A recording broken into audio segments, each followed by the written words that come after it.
Buenos días, señorita Kelly. Buenos días a todos los participantes de este curso. Em, en relación al tema, ¿no?, que ha tocado el doctor Araujo, vamos a continuar en la misma tendencia. El siguiente tema es, vamos a hablar acerca de los fundamentos de la insulinoterapia y insulina en escala móvil, ¿no? La insulina en infusión también vamos a hablar de ello. Eh, para hablar de insulinoterapia, primero vamos a hablar un poquito de lo que son los carbohidratos, ¿no? Los carbohidratos son sustancias químicas orgánicas de amplia distribución en la naturaleza, ¿no? En las células animales, los carbohidratos están en forma de glucosa y se almacenan en forma de glucógeno, ¿ya? Sirven como fuente importante de energía para las actividades vitales. En los vegetales también los carbohidratos se almacenan en forma de almidón, ¿no? Los gránulos de almidón. Entonces, tenemos polisacáridos, por ejemplo, el almidón de la papa, el arroz, el camote. También tenemos disacáridos que tienen dos moléculas, ¿no? Por ejemplo, la leche. La leche tiene lactosa, ¿no? La lactosa, que tiene dos monosacáridos que se desdobla en glucosa y luego en galactosa. Y como monosacárido tenemos directamente ya los que están de color rojo: manosa, la fructosa, la galactosa y la glucosa, ¿no? Que tanto hablamos de la glucosa, pero no es el único monosacárido, es el mayor representante, ¿no? Entonces, cuando nosotros consumimos algún alimento, por ejemplo, una papa que tiene gránulos de almidón, que son carbohidratos, se degradan hasta su mínima expresión, que es la glucosa, y como tal, como glucosa, se reabsorbe a la sangre, ¿no? A través de las vellosidades intestinales hacia la sangre. Entonces, como tal, como glucosa, ya se utiliza en las células para el ciclo de Krebs, ¿no? Para la glicólisis o para generación de energía. Entonces, ese es el fin último de la glucosa. Entonces, la glucosa, específicamente, ¿no? Tenemos, por ejemplo, la galactosa, la fructosa, ¿no? La glucosa es una hexosa. Tiene 6 átomos de carbono, por eso se le llama hexosa, ¿no? Y sirven como moléculas de combustible para las células, ¿no? Ese es el fin último de la glucosa: brindar energía. Entonces, la glucosa es una molécula hidrofílica. O sea, ¿qué significa? Que es hidrosoluble. También tiene la característica de no es liposoluble. O sea, si es hidrofílica, no es liposoluble. Entonces, esta característica de ser hidrofílica, o sea, afín al agua, eh, y lipofílica, o sea, que no se disuelve con los lípidos o las grasas, hace que la glucosa no pueda atravesar la membrana celular, ¿no? ¿Y qué hay ahí en la membrana celular? En la membrana celular tenemos la, esta de acá que se llama bicapa lipídica. Esta es una bicapa lipídica, está conformada por grasa, o sea, son fosfolípidos, ¿no? Son moléculas de grasa. Entonces, si la glucosa es hidrofóbica, o sea, no tiene esa propiedad de combinarse con la grasa, entonces la glucosa no va a atravesar libremente esta membrana, ¿ya? La glucosa no atraviesa libremente la membrana. Entonces, por ejemplo, ¿quiénes sí atraviesan libremente esa membrana? Por ejemplo, es el oxígeno y el CO2, ¿no? Ellos sí atraviesan libremente, es como Pedro en su casa, entran y salen. ¿Por qué? Porque son liposolubles, ¿no? Son liposolubles. Pero la glucosa no. La glucosa es una molécula, como estamos diciendo, hidrofílica, ¿no? Lipofólica, ¿no? No puede atravesar esta membrana. Por lo tanto, necesita transportarse o ingresar a la célula mediante un transportador, ¿ya? Mediante un transportador. Entonces, a eso si hace uso de un transportador que sería una proteína que está ubicada en la membrana, ya estamos hablando de difusión facilitada. Entonces, la glucosa ingresa a la célula mediante difusión facilitada. Entonces, aquí en el ejemplo vemos que, por ejemplo, el oxígeno ingresa libremente, es difusión pasiva.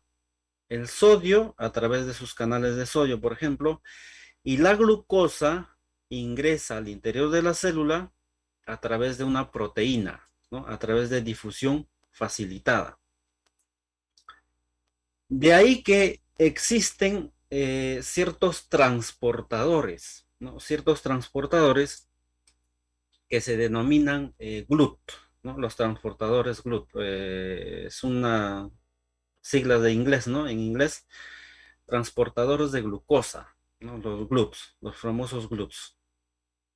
Entonces, para que la glucosa ingrese al interior de la célula, necesitamos de estos transportadores, ¿no?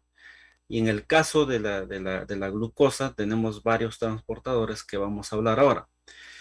Entonces, ¿qué dice? Los GLUT son responsables de la difusión facilitada de la glucosa. Son una familia de proteínas responsables del transporte de la glucosa a través de la membrana celular. Hasta el momento son 14 transportadores que se conoce, ¿no? Y de ellos vamos a hablar de cuatro, los cuatro más importantes, ¿ya? El transportador, el GLUT1, ¿no? Retomando que es un transportador, es aquella proteína que facilita el ingreso de la glucosa al interior de la célula. Y tenemos el GLUT1 que está presente en los glóbulos rojos, en el cerebro y en la placenta, ¿ya? ¿Depende de insulina? No. Ojo con lo que estamos hablando acá. Los transportadores GLUT1 son aquellas moléculas, ¿no? Que dan pase a la glucosa en estos órganos, cerebro, en las células, los glóbulos rojos y placenta. No dependen de insulina. Su función, absorción y reabsorción de glucosa, ¿no? Hacia el interior de la célula. GLUT2 está en el hígado y en el páncreas. El GLUT2. ¿Depende de insulina? No depende de insulina, ¿ya? ¿Cuál es su función? Del GLUT2, acuérdense del páncreas, específicamente del páncreas, es un sensor de glucosa en el páncreas. El GLUT2 es un sensor de la glucosa en el páncreas. ¿Qué quiere decir esto? Que cuando uno consume, por ejemplo, monosacáridos, inmediatamente pasan a la sangre y en la sangre, como están estos transportadores GLUT, perdón, en el páncreas, ingresan a las células beta del páncreas libremente y como son sensores de glucosa, ingresan y liberan insulina, ¿ya? Liberan insulina. Los GLUT3 son parecidos a los GLUT1 que están en el cerebro y placenta, pero no dependen de insulina, ¿no? Y aquí viene el transportador, el GLUT4, acuérdense bastante del GLUT4, que está presente en el músculo esquelético, está presente en el tejido celular subcutáneo, en el tejido lípido, ¿no? Y en el miocardio. ¿Y cuál es la dependencia? Es que depende de insulina. El transportador GLUT4 depende de insulina. O sea, sirve para la captación de glucosa estimulada por insulina. Su alteración produce diabetes mellitus tipo 2, ¿no? Es una teoría. Entonces, Si vemos, por ejemplo, de esto de los tejidos que están en pantalla, por ejemplo, el cerebro, en casos de hipoglicemia, uno de los signos, ¿no?, que nosotros podemos observar en el paciente, si está con hipoglicemia y un paciente despierto, ¿no?, que estaba previamente despierto, entra un cuadro de hipoglicemia, se desencadenan una serie de signos y síntomas. Uno de ellos es el síncope, ¿no? Se desmaya el paciente por hipoglicemia.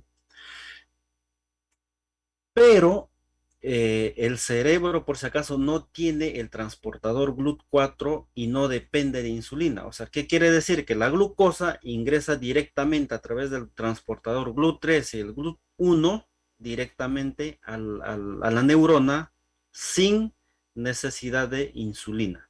¿Ya? La insulina solamente se utiliza tejido celular, perdón, músculo esquelético, tejido celular subcutáneo y músculo cardíaco, ¿ya? Entonces, hablemos un poquito de dónde se origina la insulina, ¿no? La insulina se sintetiza en las células beta de los islotes de Langerhans, ¿no?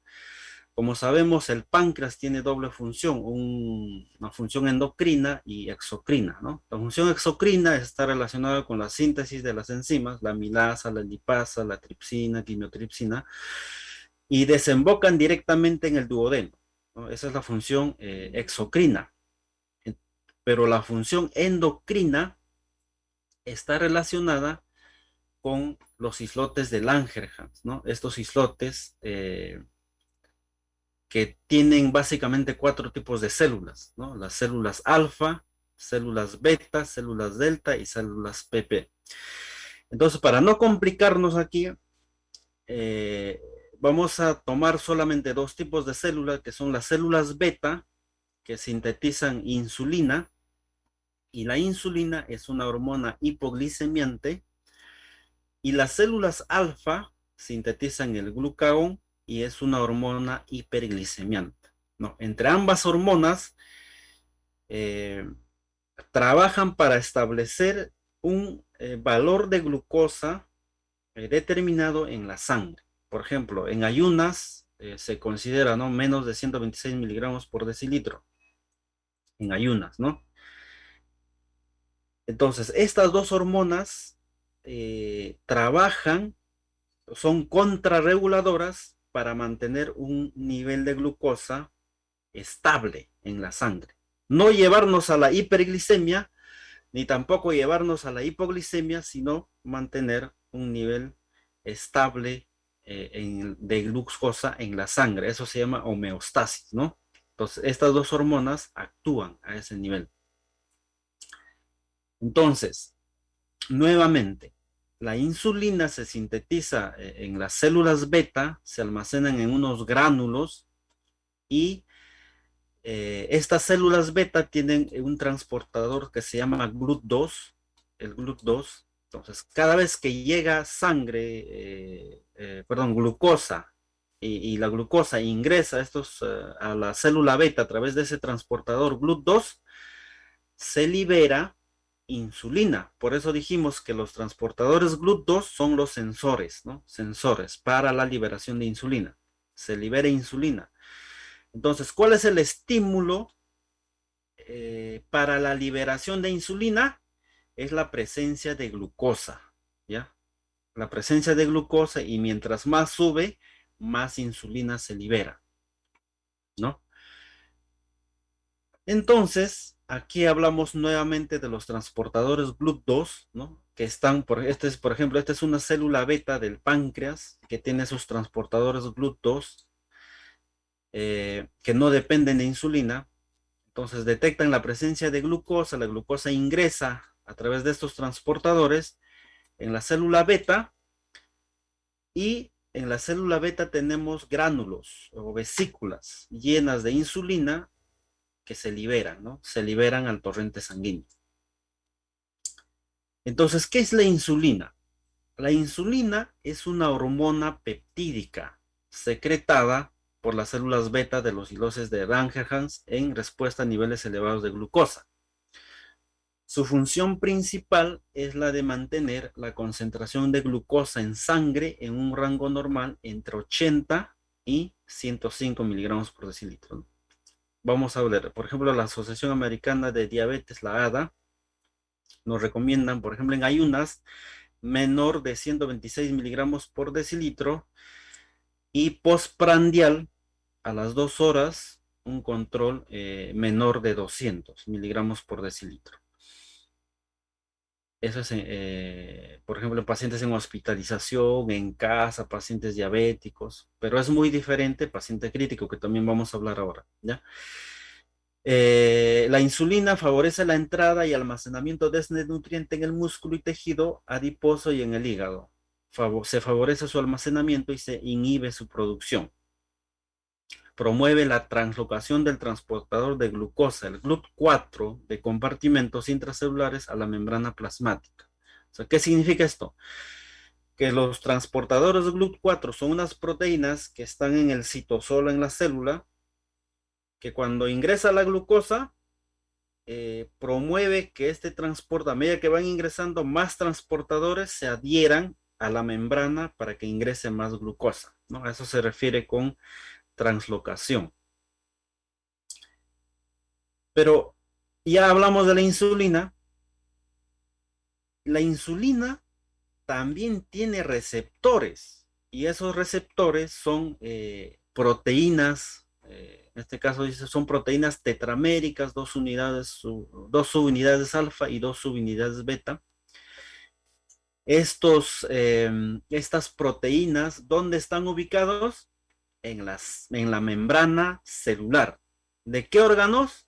Tejido muscular, tejido celular subcutáneo, o sea, en los adipocitos, y en el miocardio, en los miocitos, ¿no? El miocardio, en la membrana celular. Solamente de esos órganos, por si acaso. En el cerebro no, en el cerebro tenemos GLUT1 y GLUT3, ¿no? En el páncreas GLUT2. Y así en los diferentes órganos, pero solamente en estos 3 órganos tenemos los GLUT4. Acuérdense de GLUT4, que son relacionados con la insulina, con estas 4 sílabas que tiene la insulina, ¿no? Insulina, ¿no? GLUT4. Insulina, GLUT4. Entonces, ese es el transportador, pero en la membrana celular dijimos que tienen un receptor de insulina, ¿ya? Un receptor de insulina. Entonces la insulina se une a este receptor y por un complejo mecanismo químico biológico abre los canales o los transportadores GLUT4 para que la glucosa ingrese a la célula, ¿no? La insulina se une a su receptor y abre los transportadores para que la glucosa ingrese al interior de la célula. Entonces hablamos una especie, por ejemplo, de que la insulina es como una llave, no es una llave que abre el candado y la puerta sería el transportador GLUT4. ¿Para qué? Para que ingrese la glucosa al interior de la célula, ¿no?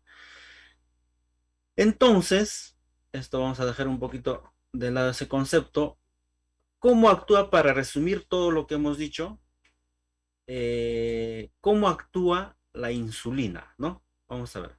Cuando tú, por ejemplo, comes, ¿no? Un carbohidrato determinado, ingresa a través de la boca, hacia estómago, intestino delgado, se va degradando, se desdobla y se desdobla en su partícula más mínima, que es la glucosa, ¿no? Y la glucosa como tal ingresa a la sangre. Ya, ingresa a la sangre. ¿Y cuál es el destino de la glucosa? Ingresar a la célula, ¿no? Para producir energía. Entonces, en la célula, en la membrana celular, tenemos el transportador GLUT4 que está cerrado.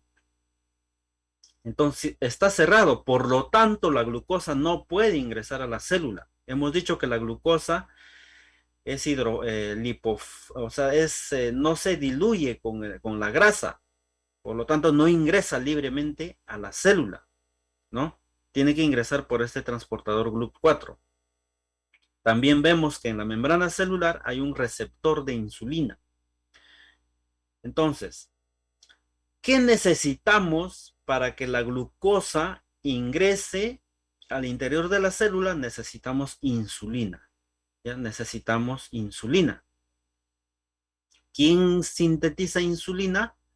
Las células beta del páncreas sintetizan insulina y liberan insulina, ¿no? Liberan insulina. Entonces, una vez que ya la insulina se ha liberado, esta insulina se une al receptor de insulina, ¿no? Que hemos hablado también de los receptores de insulina. ¿Y qué sucede cuando se une la insulina a su receptor? Se abre, ¿no? Se abre este transportador llamado GLUT4, que es dependiente de insulina. Entonces ya la glucosa ingresa al interior de la célula, ¿no? La glucosa ingresa para un proceso llamado glucólisis y cuyo producto final, ¿cuál es? ATP, adenosintrifosfato, energía, ¿no? ¿Energía para qué? Para que puedas caminar, para que puedas pensar, energía para, por ejemplo, el miocardio necesita energía para qué? Para la contracción, ¿no? Una frecuencia cardíaca de 60 por minuto, por ejemplo, ¿no? Uso constante de energía. Para eso necesitamos ¿no? El ATP. Pero ¿qué sucede?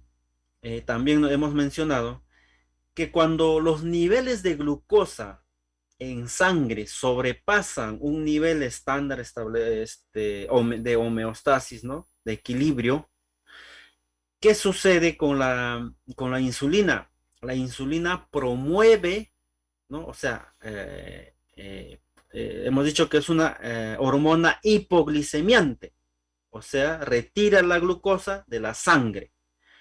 Pero ya la célula ya ha consumido, tiene toda la glucosa necesaria, entonces esa glucosa extra se va al hígado y aquí nace un nuevo proceso que se denomina glucogénesis.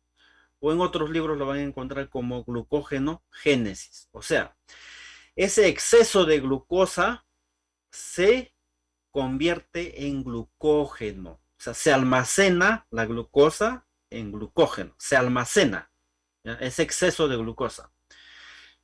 Pero si, por ejemplo, tú sigues comiendo, ¿no? Mañana, tarde, 5, 6 comidas diarias y todas ellas o la mayoría de ellas son monosacáridos, ¿no? Glucosa, fructosa, etcétera. Ya las reservas, el glucógeno que se ha tenido que almacenar en el hígado ya sobrepasó sus niveles, también se almacena en el músculo. En el músculo también se almacena la glucosa en forma de glucógeno. Pero ya cuando sobrepasa este almacén, ya no se puede almacenar más, el hígado, ¿qué hace? Convierte glucosa, este glucógeno, lo fabrica y fabrica ácidos grasos. Es como una magia, ¿no? La glucosa lo fabrica en grasa, ¿no? En ácidos grasos.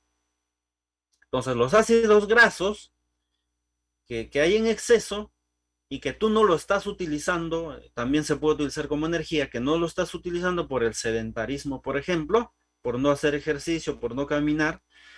Entonces, esos ácidos grasos se convierten en triglicéridos, ¿no? Y se almacenan en los adipocitos, ¿ya? En los adipocitos, ¿no? En el tejido celular subcutáneo. Y de ahí nacen, pues, ¿no? Lo que nosotros llamamos las plantas de Michelin, ¿no? Se va almacenando en el abdomen inicialmente, ¿no? Espalda, etcétera. Entonces, eso es lo que hace la insulina. La insulina promueve la glucogénesis, ¿no? Glucogénesis. Entonces, de esta forma, la insulina regula el nivel de glucosa en sangre. O sea, no te lleva a la hiperglicemia, ¿no? Te lleva a la es hipoglicemiante, ¿no? Por el otro lado tenemos al glucagón. El glucagón es una hormona hiperglicemiante que en ausencia de glucosa en la sangre actúa el glucagón, ¿no? Y glucagón, las catecolaminas también, ¿no? La noradrenalina, adrenalina actúan también, generando glucosa para la sangre y así para la célula, ¿no? Entonces, es un efecto contrario al de la insulina. Entonces, como ya sabemos este mecanismo, cómo actúa la insulina, ahora vamos ya a hablar un poquito del paciente crítico, ¿no? En el paciente crítico, ¿no? Y ustedes saben que el paciente crítico es un paciente en el que está en riesgo su vida, ¿no? El paciente puede llegar a fallecer, ¿no? El paciente crítico es dependiente por ejemplo, de soporte ventilatorio, hemodinámico, metabólico, ¿no? Ese es un paciente crítico. Entonces, aquí tengo, por ejemplo, un estudio eh, de la hiperglicemia en paciente crítico, en el cual se hablan de dos tipos de hiperglicemia, ¿no? Hiperglicemia en aquellos pacientes de novo, o sea, que en aquellos pacientes que no tenían hiperglicemia, o sea, no eran diabéticos y que por su estado crítico están presentando hiperglicemia, ¿no? Y aquellos pacientes con hiperglicemia que tenían diabetes mellitus ya de años, tal vez, que en la UCI cursan con hiperglicemia, ¿no?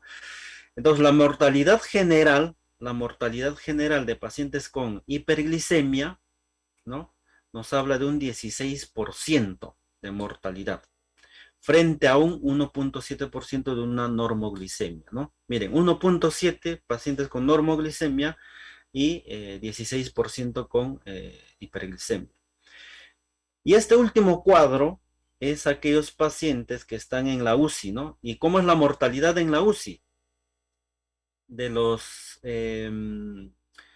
dice, los pacientes con hiperglicemia de novo, o sea, los que no tenían diabetes mellitus, un 31% de mortalidad. Y los pacientes con diabetes, ¿no? Que tenían ya previamente diabetes, un 11% de mortalidad. Y los que no tenían hiperglicemia, pacientes críticos sin hiperglicemia, un 10%. Entonces, fíjense este 10% de pacientes con normoglicemia con este 31%. O sea, hay varios estudios, ¿no? Que nos demuestran que la hiperglicemia aumenta la mortalidad. Ya la hiperglicemia aumenta la mortalidad. Entonces, ese es uno de ellos. Entonces, la hiperglicemia favorece las infecciones, ¿no? O sea, la hiperglicemia aumenta la morbilidad, la mortalidad y favorece las infecciones. ¿Por qué favorece las infecciones? Inhibe la migración de neutrófilos, ¿no? Ustedes saben que los leucocitos, todos son, frente a una infección, actúan, inmunidad celular, ¿no? Van a la bacteria y comienzan a fagocitar. Pero la hiperglicemia inhibe la migración de neutrófilos. Inhibe la fagocitosis. Fagocitar es tragar, ¿no? Tragar a la bacteria, al virus, ¿no? La hiperglucemia inhibe la fagocitosis, inhibe la producción de superóxido de muerte microbiana, disminuye adhesión de neutrófilos, disminuye la dilatación vascular. Ustedes saben que en un proceso de inflamación, el primer paso es la dilatación, aumento de la permeabilidad vascular para que los macrófagos salgan del vaso sanguíneo y vayan al lugar de la lesión, ¿no? De la infección. Entonces la hiperglicemia produce eso. Favorece la glicosilación del complemento, inhibe la ozonización de las bacterias mediadas por inmunoglobulinas. O sea, también no solamente la hiperglicemia actúa inhibiendo la inmunidad celular, sino también inmunidad humoral, ¿no? Favorece las infecciones. Y no sé si ustedes se han dado cuenta, por ejemplo, aquellos pacientes con diabetes o que han cursado con hiperglicemia, la mayoría, por no decir todos, están infectados. O sea, se infectan con mayor facilidad que otro paciente que no tiene hiperglicemia. De ahí que viene la importancia de realizar un estricto control de la glucosa y sobre todo mantener la glicemia dentro de ciertos niveles, ¿no? Que ahorita vamos a hablar. Entonces, esto ya hablamos, ¿no? La hiperglicemia se puede dar en diabéticos como en no diabéticos. La hiperglicemia y su mal control están relacionados con un aumento de la morbilidad. La hiperglicemia empeora el pronóstico y dificulta el manejo de las enfermedades, ¿no? Promueve complicaciones, infecciones que ya hablamos, ¿no?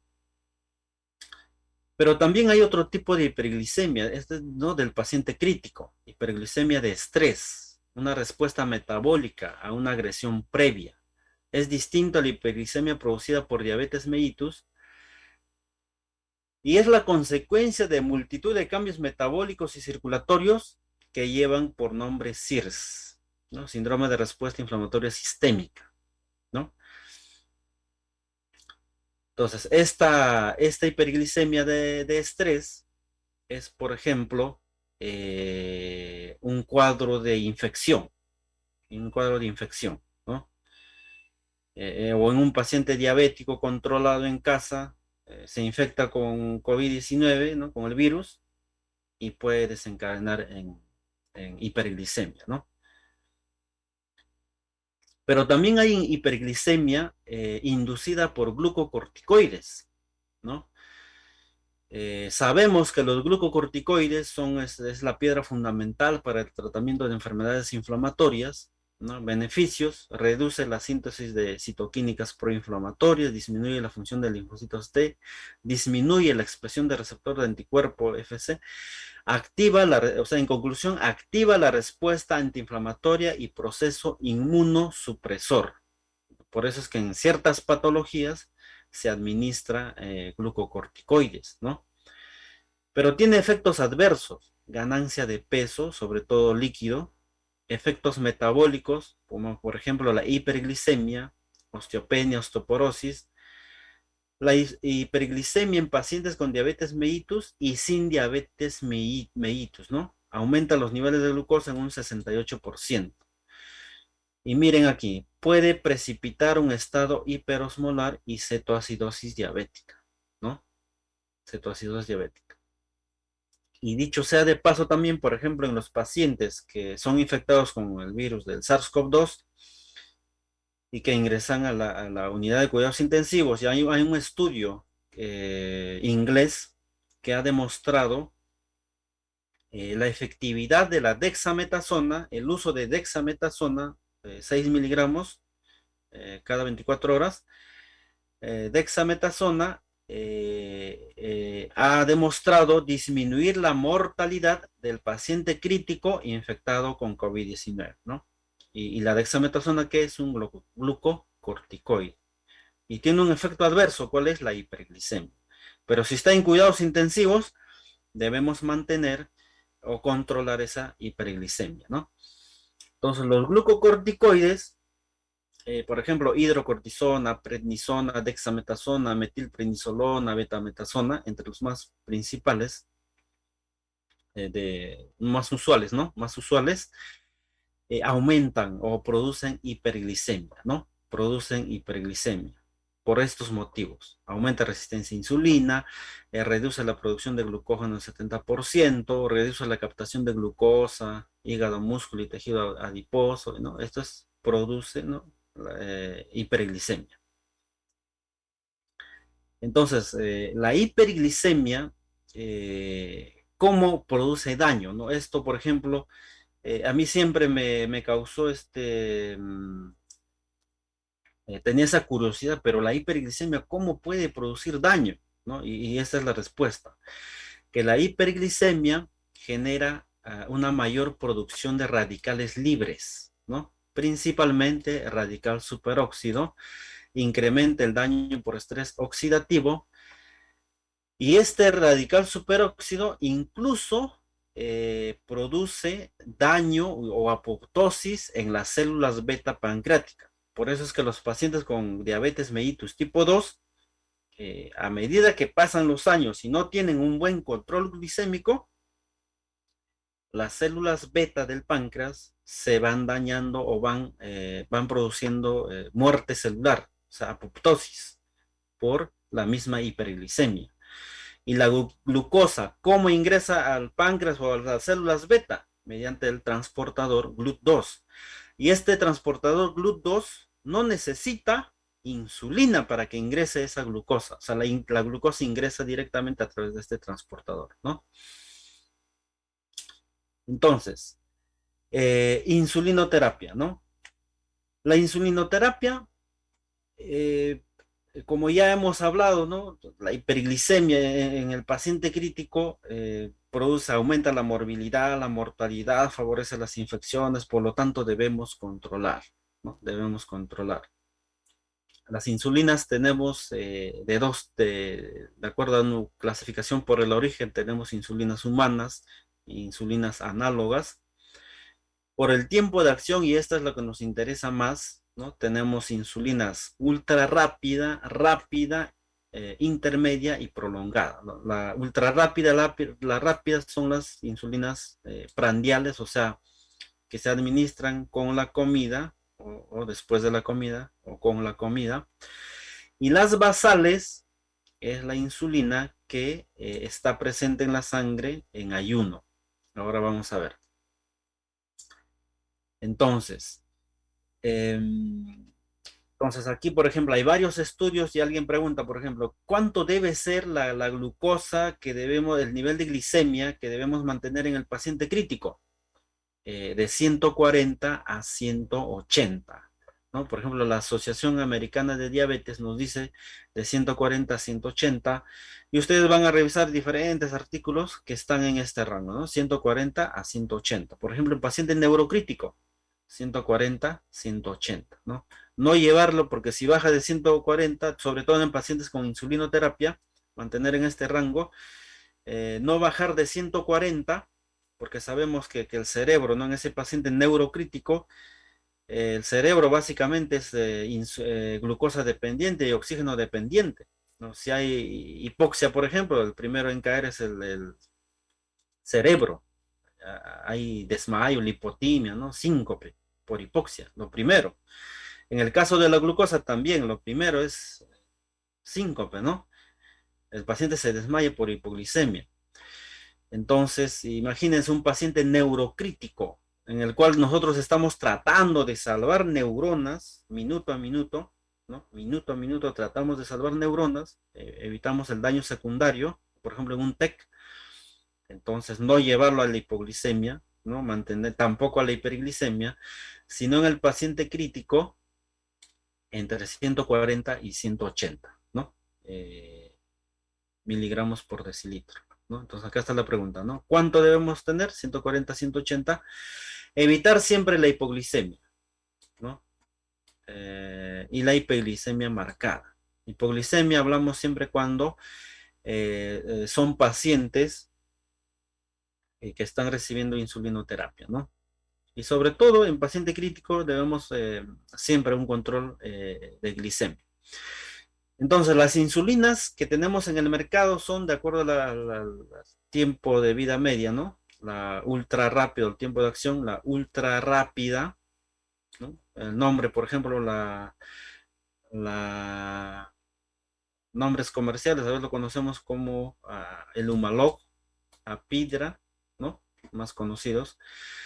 Pero esa es ultra rápida.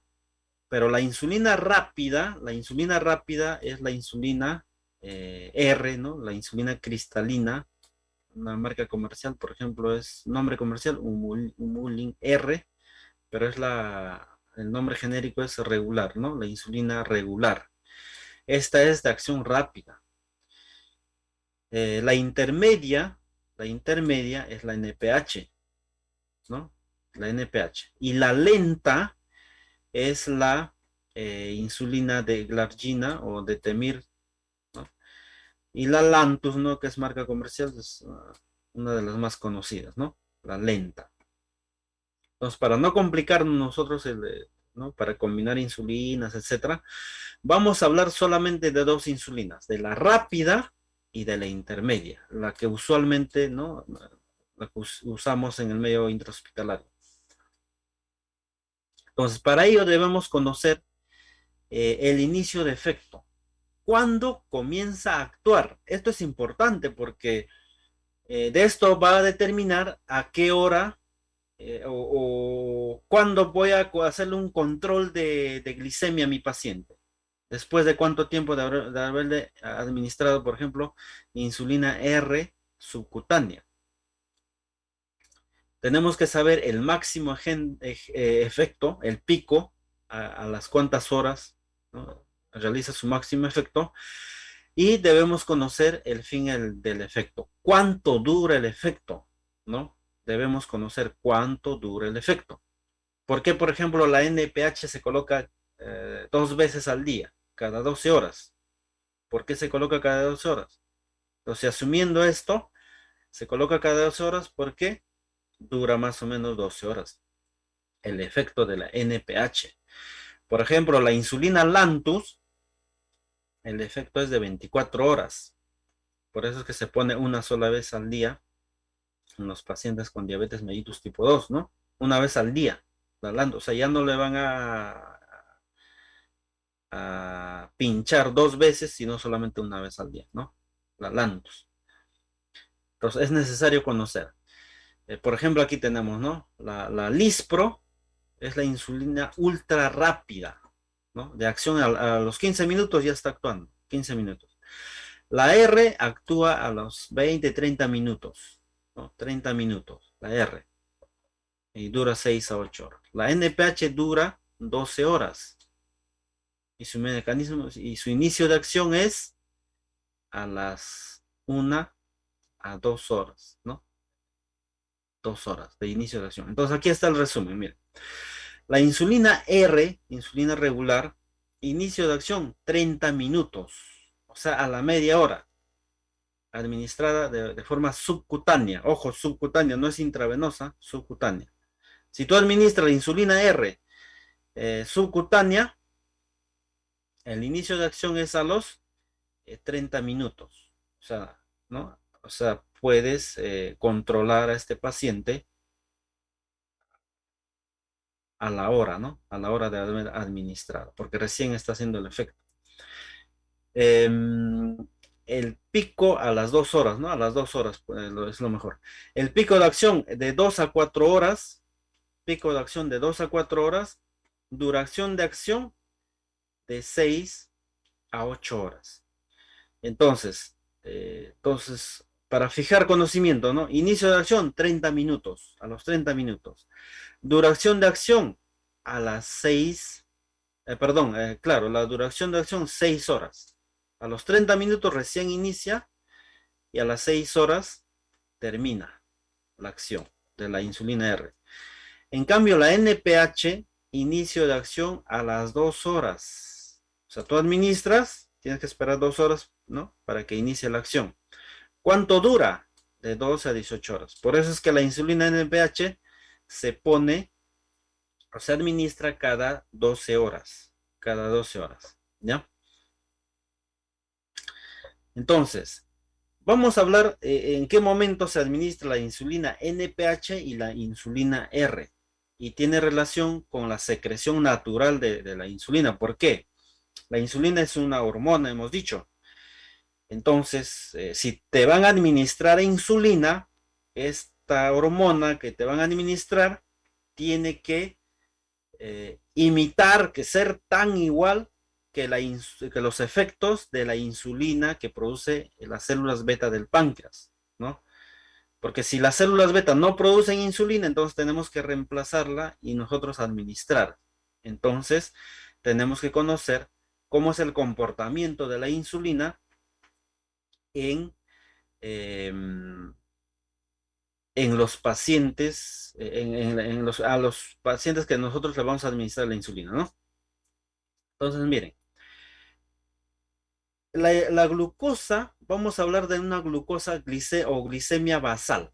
Por ejemplo, en ayunas, tú duermes, ¿no? Toda la noche, te despiertas a las 7 de la mañana y estás en ayunas, ayunas más de 8 horas, ¿no? Más de 8 horas. En ayunas, ¿tu cuerpo necesita energía? Sí necesita energía. El cuerpo necesita energía en ayunas, por lo tanto, se le debe proveer de glucosa a las células. Pero esa glucosa que tú le provees a tus células no vienen del consumo. O sea, tú en la noche o mientras estás durmiendo no estás comiendo carbohidratos y le estás dando, sino que esa glucosa, ¿de dónde proviene? Del glucógeno que has almacenado previamente, ¿no? Has almacenado glucógeno y el glucagón actúa en este momento degradando glucógeno para liberar glucosa a la sangre. Entonces, la glucosa en ayunas la obtenemos del glucógeno, ¿ya? Del glucógeno. O de lo que tú has comido, pues previamente a las 10 de la noche comes, todo eso se va degradando. A las 7 de la mañana ya no tienes, ¿no? Supongamos que has comido a las 10 de la noche y te levantas a las 12 del mediodía, ¿no? ¿Cuántas horas de ayuna? Entonces, la glucosa, ¿de dónde proviene? Del glucógeno, del hígado y del músculo. Entonces, cada vez que nosotros desayunamos, por ejemplo, los niveles de glucosa suben, ¿ya? Suben los niveles de glucosa y disminuyen cada vez que no comemos. En el almuerzo suben, se elevan los niveles de glucosa y nuevamente descienden. Suben los niveles de glucosa en la noche cuando cenas y nuevamente descienden. Ese es el comportamiento de la glucosa. Para que haya ese comportamiento tanto aquí en la glicemia basal, ¿no? Aquí en la glicemia basal esta de ayunas, también hay una insulina, secreción de insulina basal para mantener este nivel de glucosa, porque en ayunas tus células también necesitan glucosa y necesitan energía. Y cada vez que nosotros comemos, por ejemplo, en el desayuno, la secreción de insulina sube proporcionalmente a la glucosa, sube proporcionalmente a la glucosa y disminuye en ayuno y nuevamente sube en el almuerzo la secreción de insulina y sube en la secreción de insulina en la cena. O sea, cada vez que tú comes o cada vez que ahí se incrementan los niveles de glucosa en sangre, se incrementa la liberación de insulina, ¿ya? Por eso es que tenemos aquí dos tipos de insulina, insulina basal y la insulina prandial, ¿no? Prandial. Entonces, ¿qué es lo que hace? ¿Qué es lo que hacen los endocrinólogos, por ejemplo, ¿no? Cuando te van a indicar insulina NPH o insulina R, ¿no? Primero te indican una insulina basal. ¿Cuál es la insulina basal? NPH o la Lantus, por ejemplo, puede ser de acción lenta, ¿no? ¿No? Entonces, aquí resumimos lo que hemos hablado. Tenemos insulina basal de absorción lenta, ¿no? Mantiene la glicemia en condiciones de ayuno.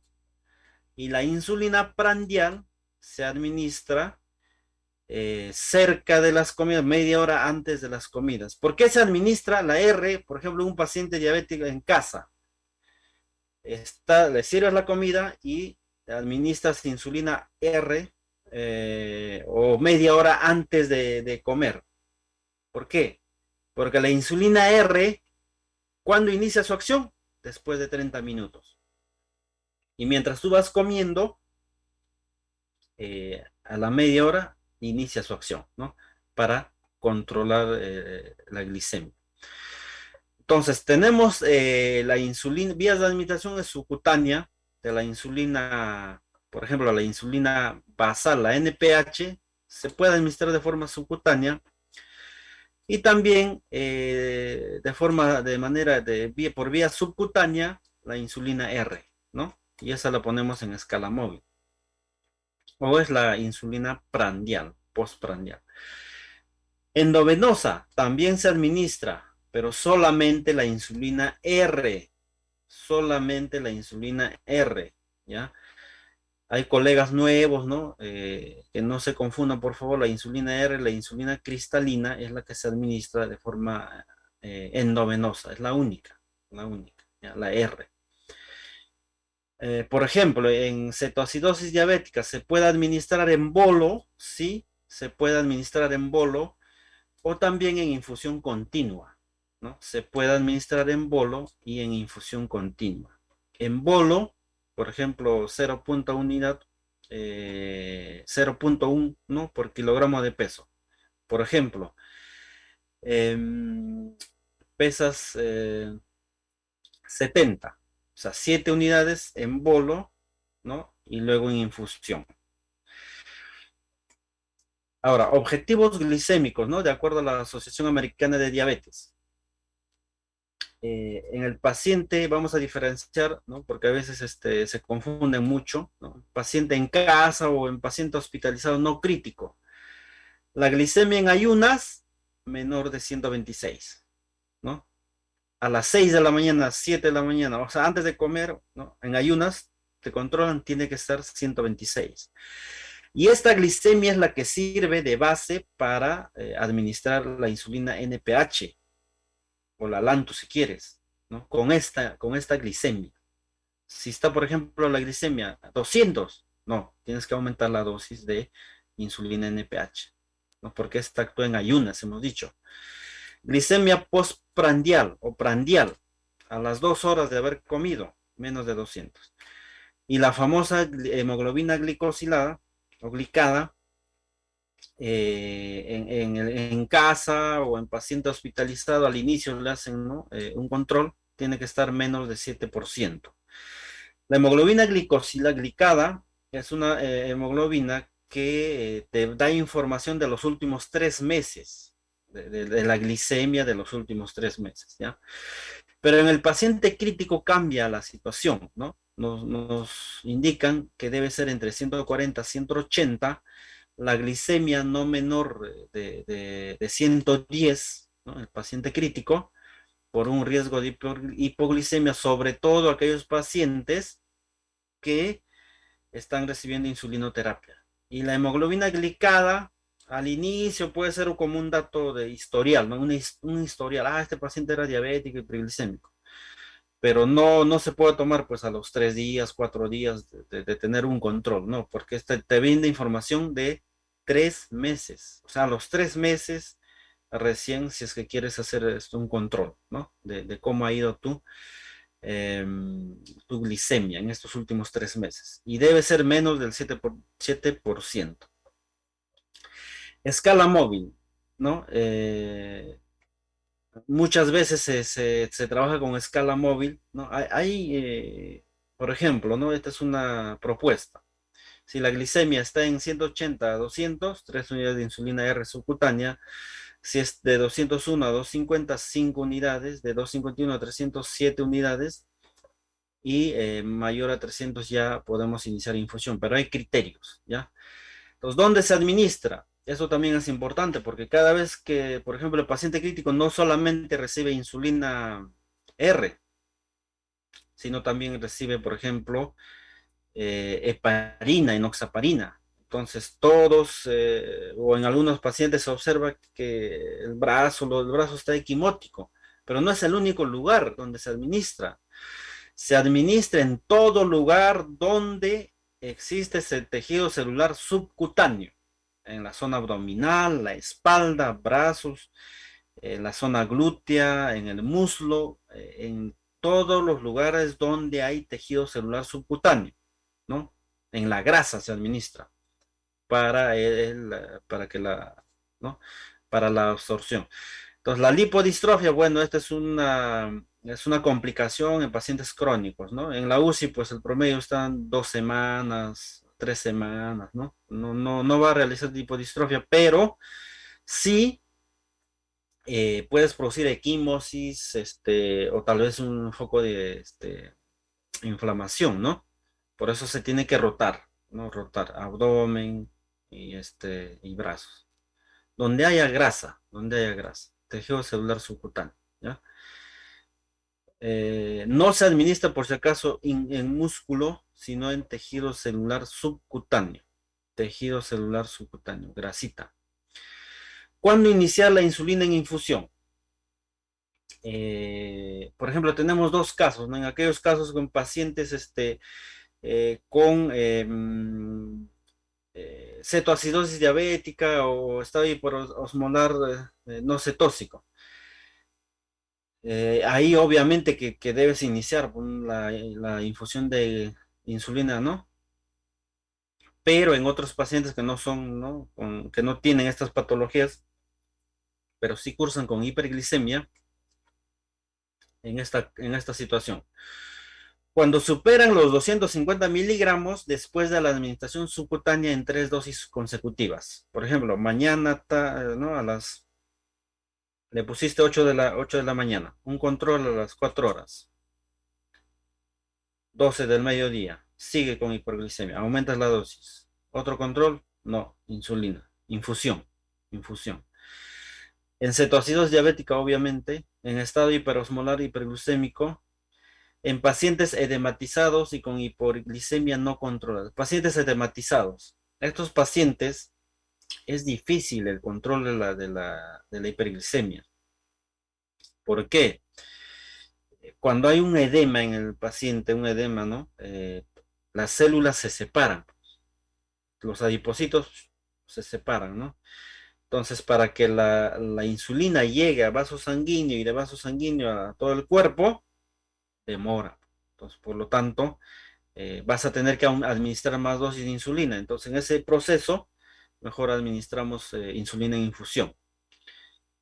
Eh, Siempre insulina R, ¿no? La dilución, perdón, la presentación es en 1 mililitro de insulina R tiene 100 unidades internacionales, ¿ya? 1 mililitro. Entonces, ¿cómo se prepara? En 100 mililitros de cloruro de sodio, colocas 1 mililitro de insulina, ¿no? Entonces, si tienes 100 mililitros de cloruro de sodio, vas a tener 100 unidades internacionales. O sea, lo que yo quiero encontrar es, y lo que yo quiero saber es que por cada mililitro que le estoy administrando al paciente, le voy a administrar una unidad internacional. Por cada mililitro, una unidad internacional de insulina. Hay otra estrategia también, por ejemplo, en una jeringa de 2 mililitros o de 5 o de 3 puedes cargar 1.5, ¿no? Acá, 1.5 mililitros, que serían 150 unidades, y preparas en un Volutrol, en la línea de infusión con Volutrol, línea de infusión con Volutrol, preparas esos 1.5 mililitros, 1,5 mililitros, en 150 de cloruro de sodio. Entonces, esos 150 de cloruro de sodio que ya tienes preparado, elimina 50 mililitros. ¿Por qué?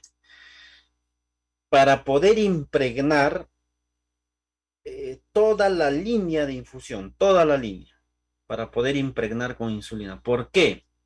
Porque a medida que pasa el tiempo, la insulina se va adhiriendo a las paredes del recipiente. Se adhiere, se pega. Entonces, si se va adhiriendo,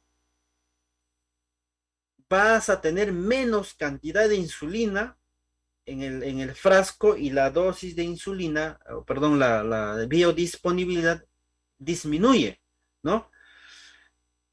A medida que pasan las horas. Por eso es que el frasco se debe cambiar cada 12 horas, ¿no? Cada 12 horas se debe cambiar el frasco. Entonces, eso es lo que dice acá, ¿no? Cada 12 horas. Por ese motivo. Porque si tú te das cuenta, por ejemplo, hay colegas que desconocen esto, ¿no? Y están administrando infusión, no cambiaron cada 12 horas y no te repararon. Y tú también por no preguntar. Entonces, ¿qué sucede? Eh, Pasan las horas y tú subes la dosis de infusión de insulina, 10 cc por hora, 12 cc por hora, y la glicemia no baja, al contrario, sube. ¿Por qué está subiendo? Si estoy administrando insulina e infusión. No. Entonces viene uno con más experiencia. ¿A qué hora le cambiaron? Ah, no sé, no me ha reportado. Ya, cámbiale. Cambias la dosis, realizas el proceso, bañas toda la línea y el efecto es inmediato, ¿no? ¡Fum! A la hora es el control, cada hora. A la hora controlas y baja la glucosa, baja la glicemia, ¿no? Baja. Ya tienes que titular, disminuir la dosis de infusión, porque no va a ser que lo lleves a la hipoglicemia también, ¿no? Entonces, ese es con respecto a la infusión de insulina. Una de las complicaciones de la administración de insulina es la hipoglicemia, hipoglicemia, ¿no? Ya hablamos de hipoglicemia cuando la glucosa es menor de 170, cuando baja a menos de 50 hay déficit cognitivo transitorio, menos de 40 ya estamos hablando de hipoglicemia severa, ¿no? Pero en paciente crítico, no menor de 110, ¿no? No menor de 110. Entonces, algunos signos, por ejemplo, en pacientes despiertos, ¿no? En pacientes despiertos es más fácil darnos cuenta, sudoración, ¿no? Sudoración, palidez, temblor. Y si el paciente conoce sus síntomas, sus signos, síntomas, él te dice, no, dame me voy a desmayar, dame algo, un caramelo, ¿no? Ellos conocen, los pacientes diabéticos conocen sus síntomas, ¿no? Síntomas son síntomas autonómicos de hipoglicemia, ¿no? Hipoglicemia. Dextrosa al 33% podemos iniciar si la glicemia capilar es menos de 70 miligramos por decilitro, ¿no? Ya es hipoglicemia, ¿no? Si es menos de 50 miligramos por decilitro, podemos administrar 5 ampollas de dextrosa al 33% y la medición de la glicemia a los 30 minutos, ¿no? Bueno, ese es con respecto a la insulinoterapia.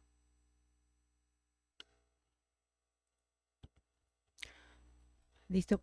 Muchas gracias, Magíster Soca. Terminando con este primer tema, tenemos la siguiente consulta de Ángela Flores. Si no hay recursos en el hospital, ¿se puede cambiar solo la infusión de insulina? Ya, esa es una buena pregunta, ¿no? Y es lo que nos pasa. A veces no hay, el hospital no se agotó las líneas de infusión, la familiar no tiene dinero para comprar, porque imagínense, 3 meses en la UCI tu paciente, ¿no? ¿Qué sucede? Se puede utilizar la misma línea de infusión, pero ojo que solamente 3 días se puede utilizar, pero realizando el proceso, ¿no? 150 mililitros con 1,5 de mililitros de insulina, bañas y eliminas 50, ¿no? Y ahí tienes la dilución. Otra, Otra pregunta. Vamos a ver. Pueden escribir también en el botón del chat. Pueden escribir sus consultas. Vamos a esperar un par de minutos. En todo caso, vamos a... Katia, ¿cómo se va titulado la infusión de insulina? ¿cómo se titula? Ujú. Ya. Entonces, miren, la titulación, aquí les voy a poner una propuesta. Va a depender del paciente, por si acaso. La titulación no es igual en todos. La titulación depende del paciente. Imagínense que es un paciente diabético y este paciente diabético, ¿qué sucede? Tiene resistencia a la insulina. O sea, este paciente va a requerir mayor cantidad de insulina, ¿no? El paciente. Pero un paciente no diabético,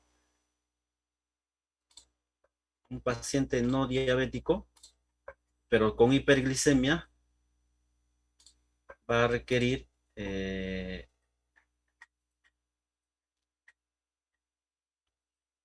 va a requerir menos dosis de insulina y tal vez responde mejor, ¿no? Ahora, El diabético depende de cuántos años de diabetes es. Imaginen, no es lo mismo un paciente diabético que tenga 15 años o 10 años de diabetes que un paciente con 4 años o que recién está debutando con diabetes, ¿no? Depende de depende de eh, depende del paciente. No, aquí no hay un estándar, son sugerencias, ¿ya? Son sugerencias. Tanto en escala móvil es una sugerencia como en infusión. Es una sugerencia. Esto va a depender de la glicemia del paciente. Todos los pacientes no responden igual a la insulina, ¿no? Hemos dicho. Imagínense un paciente no diabético, un paciente que no tiene diabetes, pero tuvo una hiperglicemia, ¿no? Por el CIRS, ya, de hiperglicemia de estrés, ya, hiperglicemia, y continúa con hiperglicemia. Entonces le vamos a administrar en infusión, claro, porque nosotros debemos mantener la glicemia menor de 180 y mayor a 140, ¿no? Entonces, esta es una sugerencia, ¿no? Por ejemplo, si tu paciente está con 141 a 160, 2 unidades por hora. Si está entre 161 y 180, 4 unidades por hora. De 181 a 200, 6 unidades y así. Pero ojo, les digo, depende de la situación. O sea, el mejor control, la mejor titulación lo van a hacer ustedes con su paciente. Cada paciente es diferente. Este paciente puede responder a insulina con un mínimo de baja, pero este no, porque es diabético, 10 años de diabetes, no se puede controlar la cosa, más dosis de insulina, ¿no? Por eso depende del paciente. El control de la glicemia es cada hora. Tú inicias, por ejemplo, vamos a suponer que tenga, este caso, 170. Ahí ya, 170. Yo he leído que no es diabético, ya, 170, ya. Entonces, perdón, este caso de acá, 100, de 180 a 200, 190 acá, 190. Entonces, no es diabético, entonces iniciamos con 6. A la hora de controlo, se mantiene, incluso subió un poquito, 194. Allá le podemos aumentar a 7, ¿no? U 8. Por eso, va a depender de el paciente. Esto es una sugerencia, ¿no? Sugerencia. Al siguiente control bajó, por ejemplo, ya con 7 unidades internacionales por hora, 7 mililitros por hora, bajó a 100, 180. Allá, 180. Alerta, tenemos que disminuir más. Puedes disminuir, por ejemplo, si está en 7, a 3. O a, de 7 a 5, por ejemplo, a 5. Y a la hora le controlas. Por eso es cada hora, ¿no? Cada hora. Y te vas a dar cuenta que en algún momento vas a obtener unas glicemias relativamente estables, por ejemplo, 160 y 164 con 2 unidades, 2 mililitros por hora. Ya, ahí ya no vas a controlar cada hora, sino cada 2 horas, ¿no? A las 2 horas, a las 2 horas, así. ¿Ya? Va a depender, el control también depende de la estabilidad del paciente y la dosis que tú le hayas encontrado. Por eso es que depende del paciente. Ya, otra pregunta. Gracias, Magíster. Aquí, a ver, vamos a ver. Ok. Gisela Poquioma, podríamos optar preparar infusión para 3 horas de acuerdo a la dosis de infusión del paciente para evitar perder la efectividad de la infusión de insulina. A ver, esa pregunta está en el chat, ¿no? Sí, Magíster. Ah, ya. Podríamos optar preparar infusión para 3 horas de acuerdo a la dosis de infusión del paciente para evitar perder la efectividad de la infusión de la insulina. Claro, por ejemplo, esos 100 mililitros te va a durar más, incluso más de 3 horas, ¿no? Si preparas 150, o generalmente, ¿qué hacen los colegas? Mira, preparan en 100 y bañan, ¿no? Te queda 50. esos 50 y la dosis de infusión no es, es por lo común es, empiezas con 8 cc, luego bajas a 6, luego 4 y lo mantienes en 3 y 4, ¿no? Y eso te dura. Y sí, sí, o sea, sí, te dura incluso más de 2 horas, te dura más de 2 horas, por eso es que a las 12 horas se tiene que cambiar, ¿no? Ahora dice, Caterina Alcala, Caterina, ¿no? Nos dice, ¿cuánto debe ser, debe tener glucosa el paciente crítico para colocarle insulina en bolo? ¿Y cuántas veces se puede bolear insulina antes de empezar la insulina infusión? Ah, ya. ¿Cuánto debe tener la glucosa el paciente crítico? Ya. Miren, de este de infusión en bolo depende de la condición.